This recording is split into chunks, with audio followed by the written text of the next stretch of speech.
वालेकुम, हमज़ा अंजरा मेरा नाम है।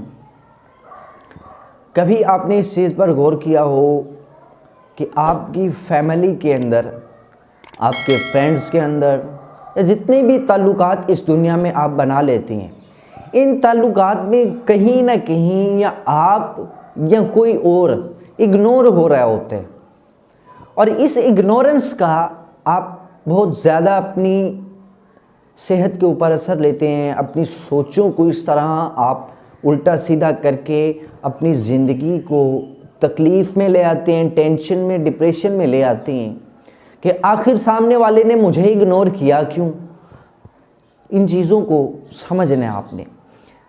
सामने वाला आपको इग्नोर कब करते, इसको समझाने के लिए, बताने के लिए, मेन पॉइंट तक ले जाने के लिए सबसे पहले एक एग्ज़ाम्पल ले लें कि आपके ख़ानदान के अंदर शादी है और आपके ख़ानदान की शादी की जब डेट फिक्स हो चुकी है, 1 महीना पहले आपने सारों को बुला लिया। फलाना दूर था उसे भी बुला लिया, कराची था उसे भी बुला लिया, कोई लाहौर है उसे भी बुलाया। इस तरह आपने सारों की तरफ इनविटेशन कार्ड जो है वो भेजे हैं। अब एक ये 2 घर ऐसे हैं जो अभी शादी में 10 दिन बाकी रह चुके, आपने नहीं बुलाया। तो किसी तीसरे ने कहा यार आपने उन्हें नहीं बुलाया, सारों की तरफ इनविटेशन भेज दी है, सारों को इनवाइट किया है, तो उसे नहीं। तो एक घर से मेंबर बोलता है कि उसकी खैर है वो आ जाएगा, जिस दिन बारात है उस दिन भी वो आ जाएगा, बुलाएंगे तो आ जाएगा। अब ये यहाँ पे इग्नोर हो चुका। पहले उनकी केयर की, उन्हें भी भेजा, कराची भेजा, लाहौर भेजा, फैसलाबाद भेजा, जहाँ जहाँ भी दूर थे उन्हें भेज दिए। लेकिन वो शख्स जिसका इफेक्ट नहीं है और उसे कहा कि वो शादी वाले दिन भी आ जाएगा, कोई नहीं उसे कह लेंगे। इसी तरह दोस्त कहीं पे जाते हैं तो कहते हैं यार उसे भी बुला लो, तो कहते हैं वो छड़ो जी उन्हें नहीं आना, उनकी खैर है। अब आपका वहाँ पे ना होना उन्हें नुकसान नहीं दे रहा, उनकी इंजॉयमेंट के अंदर आपका ना होना कमी नहीं ला रहा। अगर आप नहीं भी गए तो वो अपनी ट्रिप को, अपने जर्नी को उसी तरह एंजॉय करेंगे जैसे आप चले भी जाएं तो उन्होंने करना है। इसका मतलब है कि आपने अपनी पर्सनैलिटी का उनमें कोई अफेक्ट नहीं छोड़ा है ऐसा कि वो मजबूर हो जाएं उस अफेक्ट की वजह से कि आपको साथ लेकर जाना है। अब ये अफेक्ट कौन सा है?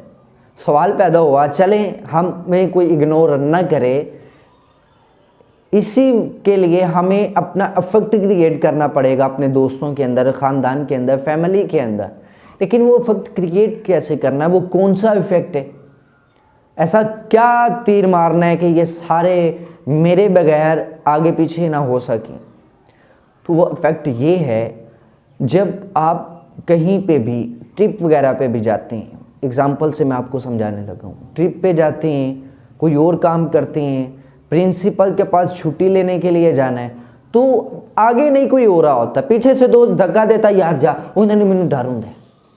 पीछे से दूसरा दोस्त वो चल जा, उन्हें यार मैंने डर होंगे, पता नहीं प्रिंसिपल क्या करेंगे, खा जाएंगे। शर्मा रहा होता है, अंदर कॉन्फिडेंस लेवल नहीं होता, और उस कॉन्फिडेंस लेवल की वजह से क्लास का रिएक्शन रह रही है कि ये किसी काम का नहीं है, प्रिंसिपल के सामने नहीं खड़ा हो सकता। अब जिंदगी में कभी भी प्रिंसिपल से काम पड़े, कोई नहीं कर पा रहा, इस शख्स को नहीं कहा जाएगा कि प्रिंसिपल के आगे जाके खड़ा हो, क्योंकि ये अपना काम ही नहीं निकाल सका, इनका काम क्या निकालेगा। अब इसका इफेक्ट बिल्कुल ख़त्म। आप मेरी बात समझ गए होंगे। अगर वही शख्स जब उसे धक्का दिया जा रहा है वो नहीं जा रहा, फिर दूसरे ने कहा जा यार छुट्टी तू लेनी है, तू ले ले छुट्टी, प्रिंसिपल कहा जाएगा वो नहीं, मैंने शर्म होती कि वो अंदर से यूँ झगड़ा गया, मैंने नहीं जाना।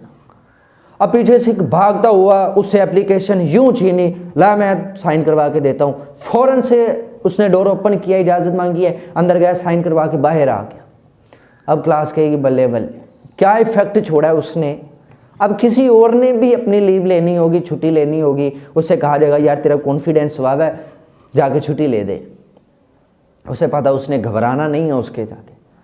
अब ये क्लास का शेर बन चुका है, क्योंकि ये कॉन्फिडेंस लेवल है इसके अंदर। वो काम जो कोई नहीं कर पा रहा ये भाग के कर देता है, वो जहाँ सब हिचकिचा रहे हैं ये काम कर देता है, वो जहाँ सारे फंस रहे हैं ये निकाल लेता है। अब इसने इफेक्ट छोड़ दिया, अब ये सबका प्यारा हो गया। अब प्रिंसिपल के पास जब भी सारी क्लास जाएगी, किसी की शिकायत लेकर जाएगी, कोई एप्लीकेशन लेकर जाएगी, किसी किस्म का भी कोई काम होगा, कहा उसे साथ लेकर जाओ, वजह यह वो बात कर सकता है उससे। इसी तरह ख़ानदान में भी होते हैं, इसी तरह बाहर और चीज़ों में भी होते हैं, इसी तरह आपके स्कूल के अंदर भी होता है, कॉलेज यूनिवर्सिटी के अंदर होता है, ज़िंदगी के हर शोबे में बिज़नेस है वहाँ में भी ये होता है। जो भाग के काम कर लेता है, जिसके पास कॉन्फिडेंस है, जो लड़खड़ा नहीं रहा होता, शर्मा नहीं रहा होता, वो इफ़ेक्ट छोड़ जाते हैं। इसी वजह से एक शायर ने भी कहा था कि राब्ते बढ़ाने से तोहमतें भी लगती हैं, मोहब्बतें भी लग सकती हैं, इसी वास्ते सोचा है फासले ही अच्छी हैं। तो जितना आप ये एक कॉन्फिडेंस लेवल, और दूसरा आप जितना ज़्यादा एक वक्फे के साथ किसी से मिलेंगे, क्योंकि मुसलसल मयस्सर होना भी आपके लिए नुकसानदा होता है, उतना ही आपको सामने वाला बात करने के लिए चाहेगा, उतना आपको देखने के लिए वो चाहेगा, उतना आपसे मिलने के लिए वो चाहेगा, आपको कॉल करेगा। कहीं पे प्लान बन रहा है जाने का, आप अवेलेबल नहीं है, प्लान डिले हो सकता है कि वो आएगा तो फिर जाना है। इसी वजह से ये दो काम, सबसे पहले अपनी पर्सनैलिटी का इफ़ेक्ट कैसे छोड़ने, और दूसरा अगर किसी से राब्ता रखना है तो मुसलसल राब्ते की बजाय आपने वक्फ़ा डाल के मिलना है। वक्फ़ा डालने से नबी अलैहिस्सलाम फरमाते मोहब्बत बढ़ती है।